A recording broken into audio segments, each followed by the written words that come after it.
Welcome to Bubba's Cruising Concerts.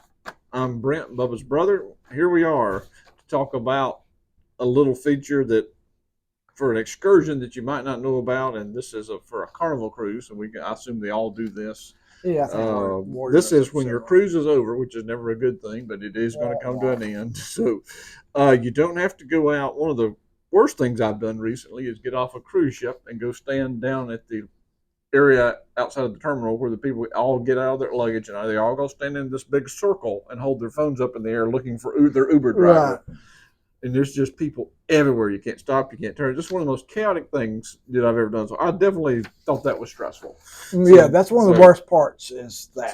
it's worth paying more money to have something booked lined up. So one thing, the other alternative is the cruise line offers some excursions if you have a late flight, or you can do the direct transfer to Fort Lauderdale. Carnival's $37 a person. Miami's 23. That's just a bus transfer And that's per person rates. per person. Correct. So that's And the good thing about these Uber is going to be cheaper.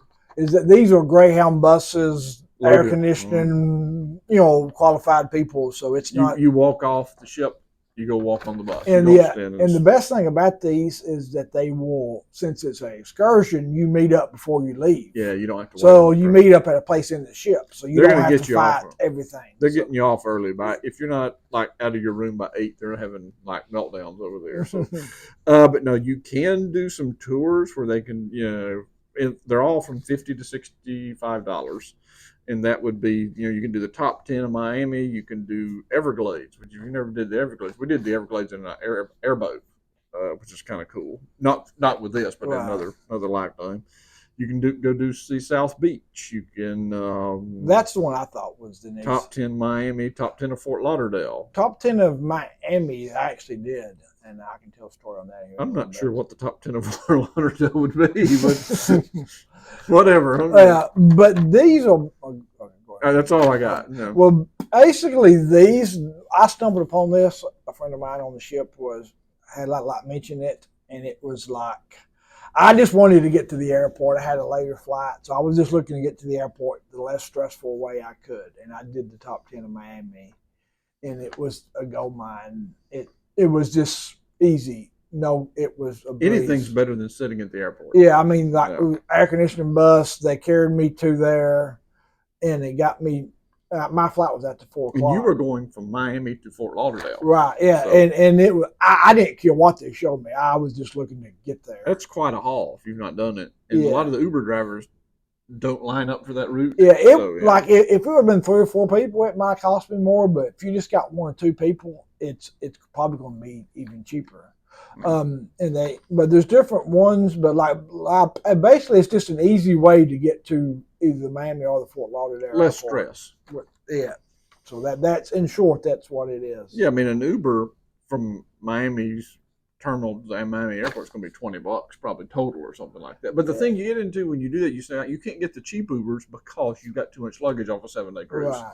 So it's hard for 2 people to do that. So we always have to get the Uber XL, which costs more, and then everybody there wants that. So it's just complicated. Like if you get from the Fort Lauderdale Airport to the Miami Cruise Terminal, you're going to pay $60 to $80 per vehicle.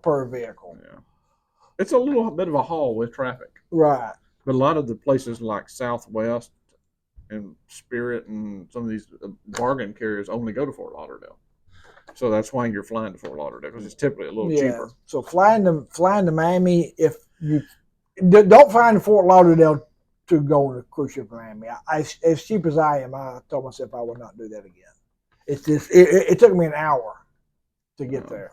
That's just you want to go on vacation and not have stress. You got enough coming through an airport in general. So. Right. Yeah. So try it out. Yeah. So for example, the people in the white taxi wanted to charge me $80 to get from Fort Lauderdale to Miami, and this here would have been $37. Of course, the thing you get into though is the difference between if you got 3 or 4, this adds up in a hurry. It does. That's the thing. This is more for a 1 or 2 person traveling. Yeah, if you got 3 or more, it might not be worth it. But if it adds up, yeah. A couple, go do it. Go check it out. It's a good option though. Just like you're gonna book an excursion, hit your Miami options, and you'll see them there. Like and subscribe.